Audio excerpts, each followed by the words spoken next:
Vamos a hablar, ya es casi la hora de almuerzo, vamos a hablar de algo que nos pasa a algunos de nosotros después de comer. Es un tema amplio, tenemos 30 minutos, no quiero retrasar su almuerzo, entonces voy a tratar de cubrir lo más que pueda.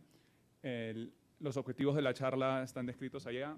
Vamos a hablar sobre el reflujo, la evaluación clínica, el tratamiento, y vamos a hablar al final sobre los fenotipos que no es tan reciente, ya llevamos más de una década hablando de ellos, pero que nos abren un poquito más el concepto sobre lo que es reflujo esofágico. Tenemos un bebé de 6 semanas con buches, así le dicen acá en Colombia, ¿no? Buches, después de las comidas, ganando peso adecuadamente, y los papás están preocupados porque piensan que el niño está con dolor. Entonces, ¿qué puede estar pasando? Una cosa es el reflujo gastroesofágico, que es algo fisiológico, es simplemente el pasaje de contenido gástrico del esófago del estómago hacia el esófago, con o sin regurgitación o vómito. Es una ocurrencia fisiológica y es común en infantes que exhiben buches, pero que están creciendo y desarrollándose de manera normal, ¿no? En inglés le dicen los happy spitters, ¿cómo le dicen acá? El vomitador feliz, ¿no? Ocurre aproximadamente en la mitad de los infantes menores de 2 años, era 2 meses, es un error de tipeo, el 60-70% de infantes de 3 a 4 meses, pero ya para el año de vida van a ser básicamente el 5%.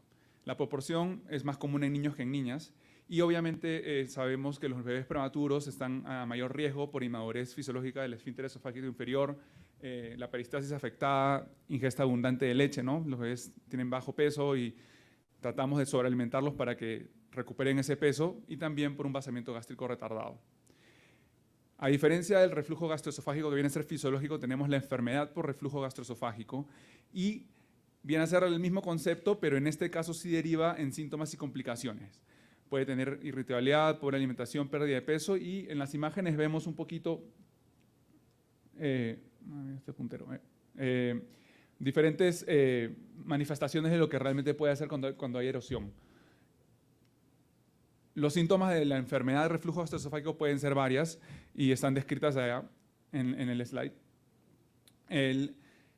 Entonces tenemos un bebé de 2 meses de nacido a término con vómitos postprandiales, disconfort leve, el bebé no se arquea. ¿Qué puede estar ocurriendo?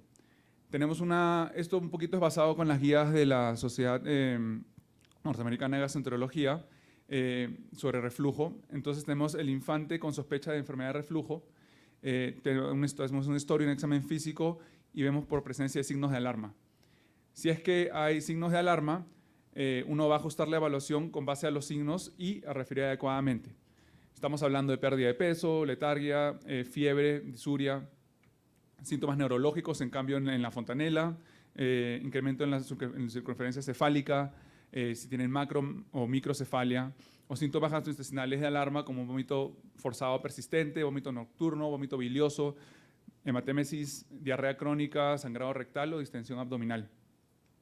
Si el paciente no tiene signos de alarma, uno tiene que ver un poquito sobre estilo de vida, y bueno, algunas intervenciones iniciales va a ser evitar sobrealimentar, espesar la leche y continuar la lactancia materna.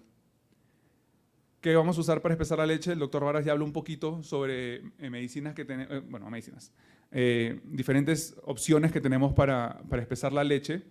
Al espesar la leche va a disminuir la regurgitación. Este espesamiento es distinto a la disfagia orofaringe, estamos hablando más que nada de la parte de regurgitación y reflujo, pero espesar la leche va a disminuir la regurgitación, va a mejorar los síntomas asociados a reflujo, y en algunos casos, dependiendo de qué usamos, va a mejorar la ganancia de peso. Antes, usar las fórmulas antirreflujos era decir, no, ¿cómo vas a usar eso? No pueden usarse, pero últimamente ha habido más impulso por usar estas fórmulas, ya que van a tener mejor viscosidad, mejor digestión, son nutricionalmente balanceadas y tienen una composición balanceada. Estas son las que tenemos en el mercado allá, pero acá creo que tienen versiones como la NAN, que también tiene arroz agregado, cereal de arroz agregado. Esta es una lista limitada, no aparecen todos los espesantes, pero como mencionó el doctor Vargas, tenemos los cereales como de arroz y de avena, te dan calorías, Es importante mencionar que el cereal de arroz y de avena no se mezclan bien con la leche materna ni con las fórmulas hipoalergénicas. Y es por eso cuando tenemos que recurrir a los espesantes comerciales, de los cuales, los que tenemos ahí en Estados Unidos y que usamos primordialmente es el gel mix, porque es goma de algarrobo y se puede usar en infantes, bebés menores de 1 año. El Simple Thick es la goma de Santano, que estaba haciendo una búsqueda rápida y se puede conseguir acá si lo buscas en Mercado Libre. Yo no sé si estará regulado, no estoy recomendando que lo usen, pero sí está disponible. También ayuda, sin embargo, la recomendación es para usarlo en pacientes mayores de 12 meses porque han habido casos aislados de enterocolitis necrotizante.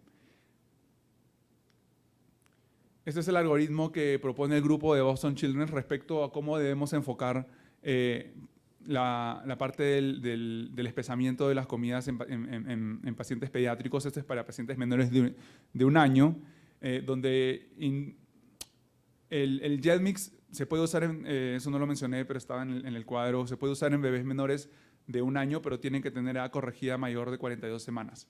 En bebés menores de eso, podemos usar otras intervenciones como cambiar el tipo del chupón, controlar la comida o usar tubos nasogástricos. En pacientes mayores de 1 año también tenemos esas opciones, la variedad de espesantes que podemos usar aumenta, pero sí hay pacientes que van a estar contraindicados el uso de espesantes y también podemos considerar otras opciones como bastante similares a los bebés menores de 1 año. Entonces empezamos la leche y no funcionó. ¿Qué hacemos ahora? Tenemos de nuevo el infante con sospecha de enfermedad de reflujo, hagamos de todo esto. Y si mejora, obviamente, continuamos con el manejo, pero si no mejoran, las guías recomiendan una prueba con fórmula proteína hidrolizada o basada en aminoácidos, o que la mamá elimine la proteína de leche de la vaca de su dieta por 2 a 4 semanas. No voy a hablar sobre la alergia a la proteína de la leche de vaca porque ya tuvieron una mañana seguramente eso, pero esta mejoría, así los pacientes no tengan alergia a la proteína de la leche de la vaca, está reportado que usar fórmulas hipoalergénicas o eliminar la proteína de leche de la vaca puede mejorar el reflujo. Vamos a saltarnos esa parte y las guías dicen, las guías están orientadas no solo para el gastroenterólogo, sino también para el pediatra general. Y nosotros tenemos un mix de esa audiencia hoy día, así que es importante mencionar ese tipo de recomendaciones. Si no hay mejoría con las fórmulas hipoalergénicas, el gastro va obviamente a revisar el diagnóstico diferencial, considerar evaluaciones o pruebas con medicinas. Si el referido no es posible, estas guías sugieren, y a veces dependiendo de dónde practicamos, es difícil conseguir que haya un gastro disponible o inclusive es difícil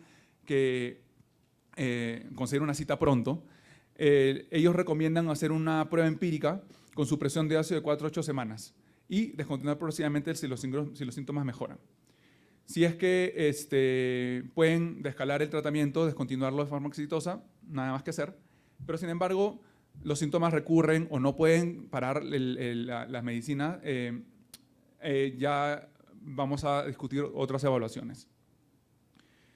Voy a pasar de esa manera rápida porque la mayoría, todos acá conocen cómo funcionan la supresión de ácido. Tenemos los antagonistas de la histamina, donde se reduce la excreción de pepsina y volumen de ácido gástrico. Realmente, mucha gente usa este tipo de medicinas para reflujo, pero hay que entender que eso simplemente disminuye la acidez, no disminuir los eventos de reflujo. La acción es relativamente rápida, son menos efectivos que los inhibidores de la bomba de protones y su uso a largo plazo está limitado por la taquifilaxis, la tolerancia, que puede desarrollarse hasta tan pronto como dentro de las primeras 2 semanas.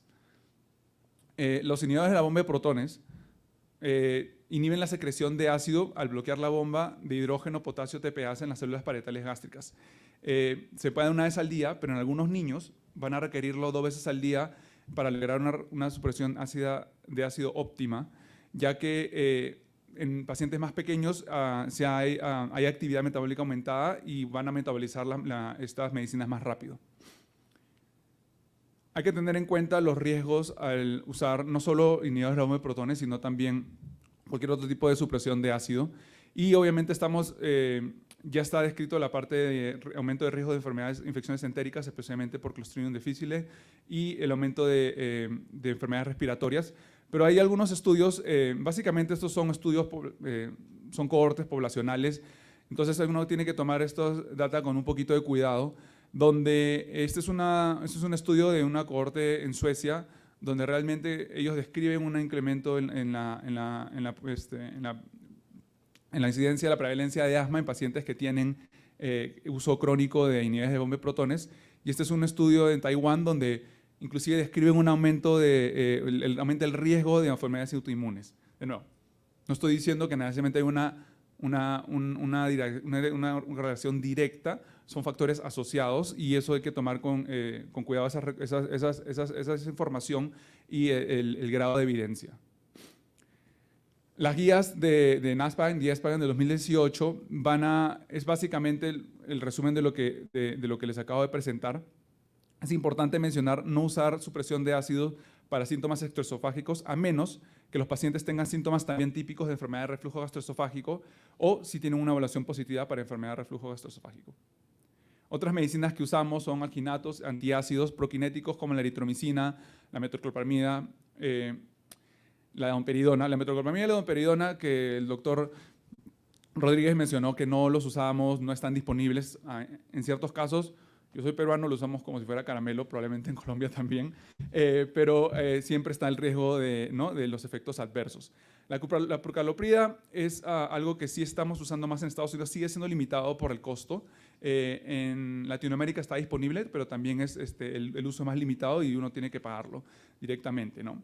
El estudio un poquito más significativo es el estudio de Rachel Rosen, se publicó recientemente en Boston Children's, donde lo usó para es un estudio retrospectivo y para diferentes síntomas gastrointestinales altos, ¿no? Y uno de esos fue la náusea. Obviamente es un N pequeño, pero sí había cierto grado de mejoría relativa en ese tipo de pacientes.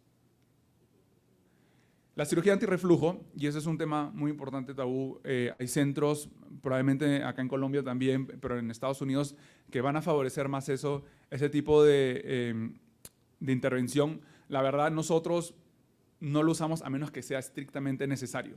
El gold estándar de la cirugía antirreflujo es la fundoplicatura laparoscópica de Nissen. La falla no es muy alta, pero sin embargo el 50% de estos pacientes van a continuar con supresión de ácido.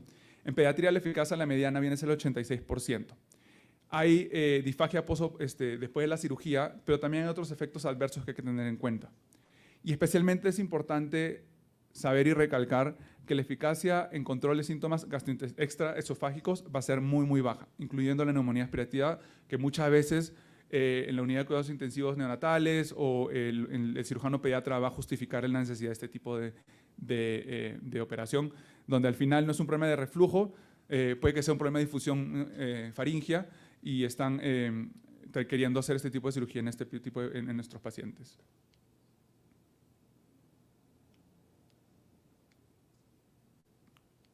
No funciona. Ahí está. Alimentación pospilórica. Esa es la alternativa a la cirugía de antirreflujo. Y hay estudios donde muestran una eficacia comparable.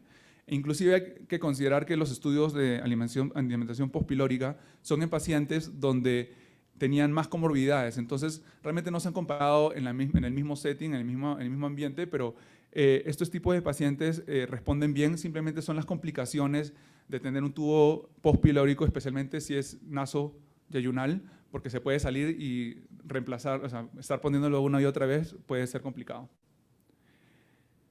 Yendo a pacientes un poco más altos, un poco mayores, tenemos un adolescente de 14 años con síntomas típicos de reflujo. No está respondiendo a cambio de estilo de vida. ¿Cuál es el siguiente paso? Entonces tenemos los síntomas típicos. Bueno, hacemos examen de historia físico, signos de alarma. Si hay signos de alarma, bueno, vamos a lidiar con eso. Estilo de vida, no hay cambio. Si hay mejoría, continuamos el manejo, pero si no hay mejoría, hablamos de supresión de ácido de 4 a 8 semanas. Si hay mejoría, obviamente vamos a continuar y descontinuar progresivamente. Pero si es que los síntomas recurren, entonces, ¿qué vamos a hacer? Ya entramos a hablar sobre evaluación diagnóstica y exámenes que están disponibles. La serie gastrointestinal alta básicamente es tomar contraste y tomar una radiografía. Eso tiene que ser, no se tiene que hacer necesariamente en cualquier paciente, va a ser más que nada orientado a pacientes que tienen algún signo de alarma.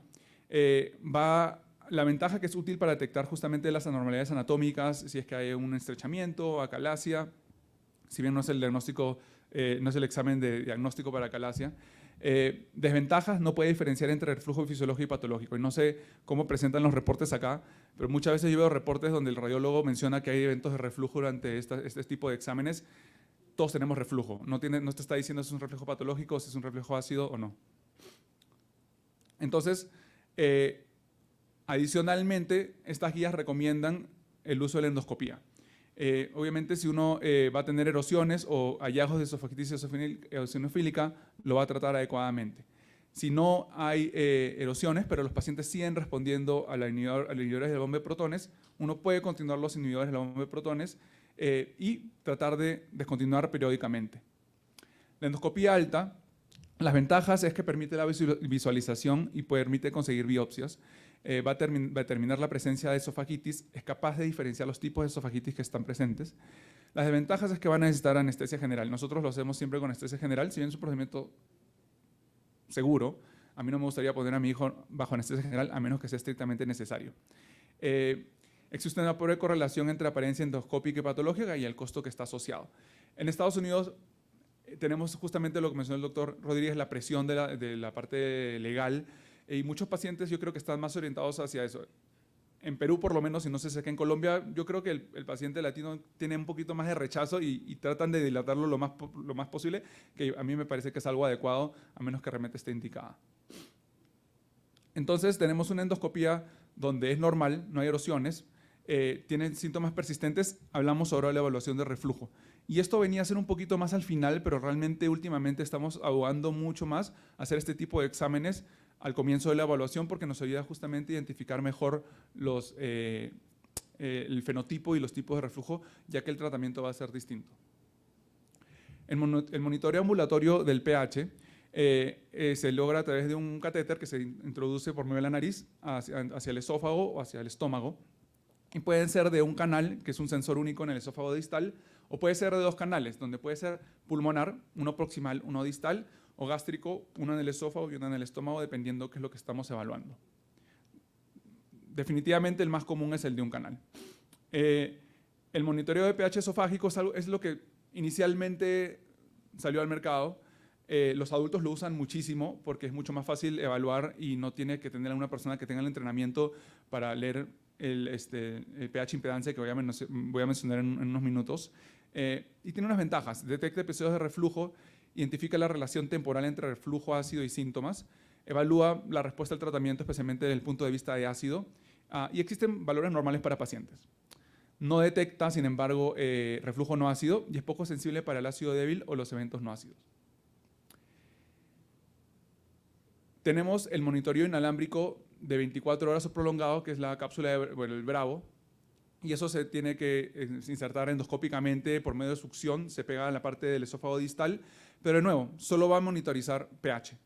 Permite estudios prolongados de más de 48 horas y puede usarse en pacientes que no toleran el catéter. Todos tenemos esos niños que le pones el catéter, te das media vuelta y lo primero te das cuenta de tener el catéter en la mano, ¿no? Sin embargo, requiere anestesia. No puede hacerse en niños muy pequeños por el problema de obstruir la parte del lumen, obviamente el costo asociado. Algunos pacientes se van a quejar de dolor de pecho y estamos hablando básicamente de los pacientes que tienen un problema de hipersensibilidad esofágica, que vamos a mencionar también en unos minutos. Y también existe el potencial riesgo de obstrucción intestinal o que uno tenga que ir y endoscópicamente sacar el sensor. La parte de estudio prolongado también hay que tener en consideración que los nuevos equipos de pH impedancia, uno puede hacer los estudios y correr los estudios por más de un día. Simplemente a veces hay que cambiar la batería, pero nos da la posibilidad de hacer este tipo de estudios. Esta es la pregunta ahorita importantísima cuando hacemos este tipo de estudios. ¿Con o sin terapia? ¿Con o sin supresión de ácido? Básicamente depende de la pregunta que estemos intentando responder. Lo podemos hacer con supresión de ácido si es que tenemos un diagnóstico claro, para evaluar si la medicación está funcionando en pacientes con síntomas persistentes. En algunos casos puede llevar al cambio de la medicina en un cuarto de pacientes. También nos puede ayudar a evaluar hipersensibilidad esofágica y obviamente cuando el diagnóstico no esté en duda. ¿Cuándo no usamos supresión de ácido? Para evaluar la extensión del reflujo, especialmente si uno está considerando hacer una cirugía antirreflujo, o cuando el diagnóstico no está muy claro y sabemos que no sabemos si es realmente un paciente que tiene enfermedad por reflujo gastroesofágico. Y sin embargo, hay data y obviamente el péndulo está un poquito orientándose más a hacerlo sin supresión de ácido. Este estudio, ya hace más de 10 años, muestra que pacientes que inicialmente fueron categorizados como enfermedad de reflujo no erosiva, o NERD por sus siglas en inglés, eventualmente el 10% de esos pacientes terminaron teniendo esofagitis erosiva. O sea, el uso de supresión de ácido puede enmascarar esofagitis erosiva. Hay estudios donde también, esta es una revisión sistemática, donde pacientes con supresión de ácido, alrededor del 40%, y no hacía ninguna diferencia. Tratamos de no tener supresión de ácido para saber desde el principio cómo es la carga de ácido del paciente. Tenemos ciertos pacientes donde, especialmente ya estamos hablando un poquito de esofagitis eosinofílica, donde hay un fenotipo donde van a responder a supresión de ácido y a veces no los estamos diagnosticando porque estamos usando supresión de ácido. Entonces, la verdad, idealmente, si uno puede, todo depende de la pregunta, pero si uno puede hacerlo sin supresión de ácido, sería lo ideal. Yendo a impedancia, ese es el sistema que se acopló al pH, porque nos da una información más exacta de lo que está ocurriendo justamente cuando ocurren eventos de reflujo. La impedancia mide los cambios de resistencia. Mide los cambios de resistencia a la corriente eléctrica. O sea, es la resistencia a la conducción eléctrica. No está relacionada al pH. Entonces, cuando uno tiene el esófago y hay líquido que sube o que baja, el líquido conduce electricidad. Entonces hay menos resistencia, la impedancia va a bajar. Por el contrario, el gas no tiene buena conductancia, entonces va a tener más resistencia a la conducción y va a tener una impedancia alta. Entonces esto suena como complicado, pero en esta imagen lo que vemos es un trazado a mano izquierda, donde la parte superior es la parte proximal, más cerca de la boca, la parte inferior es la parte distal, más cerca del estómago, y donde en el eje X, ¿no? El eje horizontal, estamos viendo el tiempo. Entonces, cuando un paciente traga y traga líquido, como les mencioné, hay menos resistencia a la conducción, hay una impedancia negativa, van a ver por eso que el valor va a disminuir. Y van a ver, dependiendo cómo está inclinado, si es que está yendo de arriba a abajo o se está yendo de abajo a arriba, si es que va a ser una deglución o va a ser un reflujo, un evento de reflujo. Por el contrario, a mano derecha, cuando el paciente traga aire o tiene un evento de reflujo de aire, la impedancia va a ser alta porque hay menos resistencia. Más resistencia, perdón. Y también puede haber eventos mixtos donde uno puede tener efectos de reflujo de líquido y gas. Entonces, los estudios de pH impedancia van a detectar reflujo gastroesofágico no ácido, va a diferenciar el reflujo de deglución, puede evaluar el reflujo proximal, porque va a decirte, no solo va a decirte el ácido en la parte distal, sino va a decirte el flujo va a subir o va a bajar. Entonces uno puede identificar ese tipo va a poder hacer esas diferencias. Va a ser sensible porque puede identificar pequeñas diferencias en el pH. Las desventajas es que no hay valores pediátricos de normalidad y el análisis puede ser laborioso, puede tomar hasta 1 hora leer uno de esos estudios. Porque obviamente para leerlos no voy a entrar en detalles, uno tiene que tener un grado de, no tiene que hacerle zoom y tiene que tener una ventana de 2 a 5 minutos y leer un estudio de 24 horas pasando cada 5 minutos puede tomar tiempo. Entonces nosotros hacemos este tipo de estudios y donde uno tiene una exposición de ácido anormal, va a ser una enfermedad de reflujo no erosiva. Sin embargo, la exposición de ácido es normal. Si uno tiene correlación positiva de síntomas, es lo que llamamos hipersensibilidad al reflujo. Un punto importante es, todos nosotros tenemos reflujo. Si yo le hiciera un estudio de pH impedancia a todos nosotros, todos vamos a tener reflujo. Sin embargo, no tenemos síntomas porque nuestros nervios no están programados para sentir reflujo. Nosotros no haríamos sentir esos eventos de reflujo. Cuando tú tienes una exposición de ácido normal y tus síntomas correlacionan con eventos de reflujo, tienes una hipersensibilidad al reflujo o esofágica. Por otro lado, si no hay correlación, es lo que llamamos pirosis funcional. Esto está incluido en la categorización de Roma 4 de adultos, no de niños todavía, probablemente esté en la Roma 5, pero hoy por hoy está presente esa definición en los criterios de Roma 4 de adultos. Es importante diferenciar orgánico versus funcional, ¿no? Porque es todo un espectro y hay un poco de overlap, un poco de sobreposicionamiento dependiendo de cuál es el tipo de patología que tenemos. ¿Por qué se dan estos desórdenes esofágicos funcionales?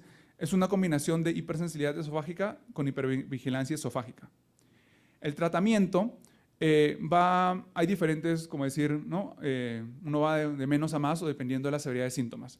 Comienza con estilo de vida, educación, técnicas de conducta, voy a describir esto en un ratito, o uso de medicinas. La supresión de ácido va a ser particularmente de utilidad en la enfermedad de reflujo no erosiva. Realmente uno tiene mayor exposición de ácido y simplemente no tiene reflujo. Y puede ser, si bien uno no tiene erosiones, al usar supresión de ácido vas a disminuir la acidez y por tanto no vas a tener discomfort. La efectividad viene a ser igual a si uno tuviera esofagitis erosiva. Obviamente la utilidad y la eficacia va a ser menos si uno tiene hipersensibilidad esofágica o si tiene pirosis funcional. Pero también se puede usar y algunas las guías de adultos indican el uso de supresión de ácido específicamente para hipersensibilidad esofágica. Uso de neuromodulación también es importante especialmente para hipersensibilidad esofágica y para pirosis funcional. Este es un estudio donde usaron citalopram, que es un inhibidor de la toma de serotonina selectiva.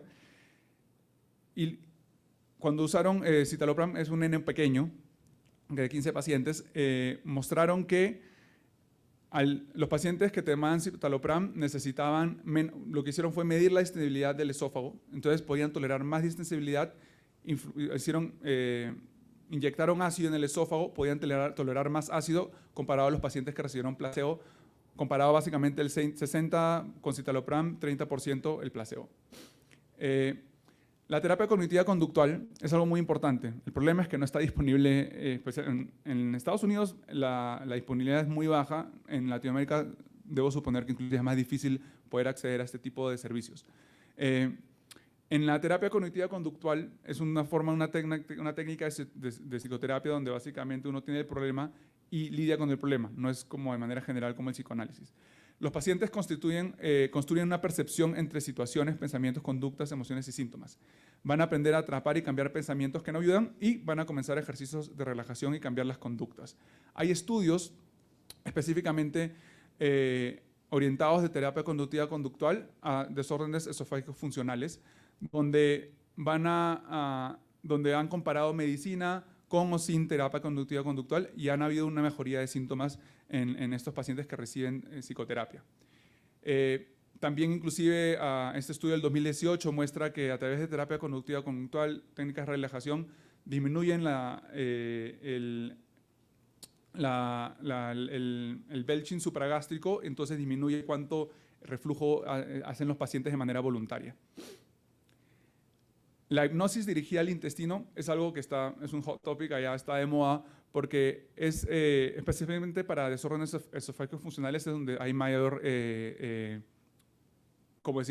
orientación a implementarlo.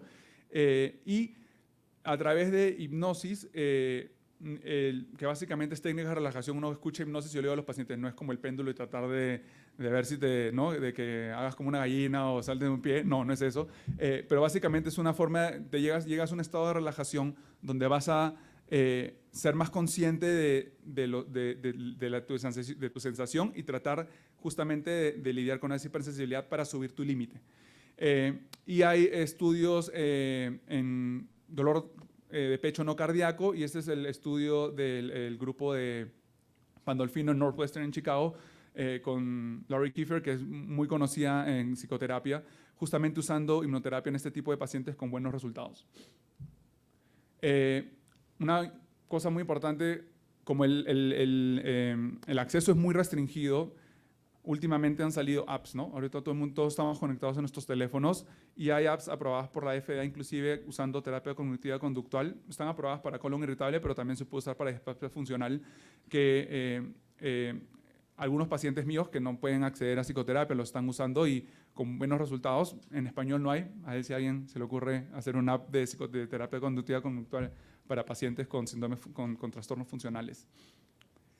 Otras opciones van a ser alginatos, baclofena prokinéticos que ya se han mencionado y la cirugía antirreflujo, que el grupo de Holanda muestra muy buenos resultados y dicen debería considerarse. La verdad, yo pienso que esa debe ser la última